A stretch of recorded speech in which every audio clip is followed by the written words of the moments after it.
Despise not death, but welcome it, for nature wills it like all else. You act like mortals in all that you fear, and like immortals in all that you desire. Are you prepared to face death?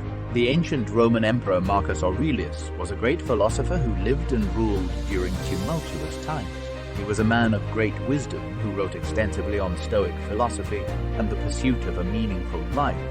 He believed that death should not be feared, but welcomed. Despise not death, but welcome it, for nature wills it like all else. These words were spoken by Marcus Aurelius, and they remain as relevant today as they were 2,000 years ago. Marcus Aurelius was a man who understood that death was a part of life, and that it was something to be embraced and accepted.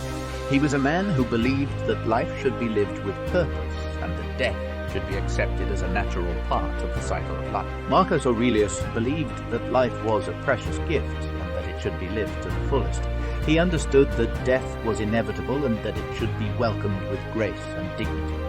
He believed that death was a part of the natural cycle and that it should be accepted with courage and resilience. In order to live a life of meaning and purpose, we must learn to accept death as a part of life. We must learn to embrace death with grace and dignity and to understand that it is a natural part of the cycle of life. We must learn to appreciate the beauty and the fragility of life and to live life to the fullest. By understanding and applying the teachings of Marcus Aurelius, we can learn to accept death as a part of life and to live life with purpose and meaning. We can learn to appreciate the beauty and the fragility of life and to face death with courage and resilience. So, are you prepared to face death? Are you ready to accept death as a part of life and to live life with purpose and meaning? Take a moment to reflect on these questions and to understand the wisdom of Marcus Aurelius.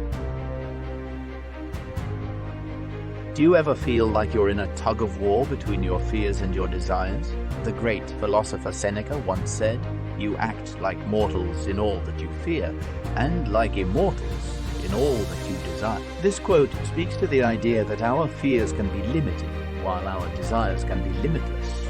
Seneca was a Roman Stoic philosopher and statesman who lived in the 1st century AD. He was a man of great wisdom and courage, and he believed that life should be lived with courage, integrity, and self-control. He was also a great believer in the power of reflection and self-improvement. Seneca's words can help us to understand the importance of finding balance between our fears and our desires. He reminds us that our fears can be a powerful force that holds us back, while our desires can be a powerful force that propels us forward. By understanding and applying this philosophical teaching, we can learn to use our fears as a source of motivation and our desires as a source of inspiration. We can learn to recognize our fears and use them as a guide to help us make better decisions. We can also use our desires to help us set goals and create a plan to reach them.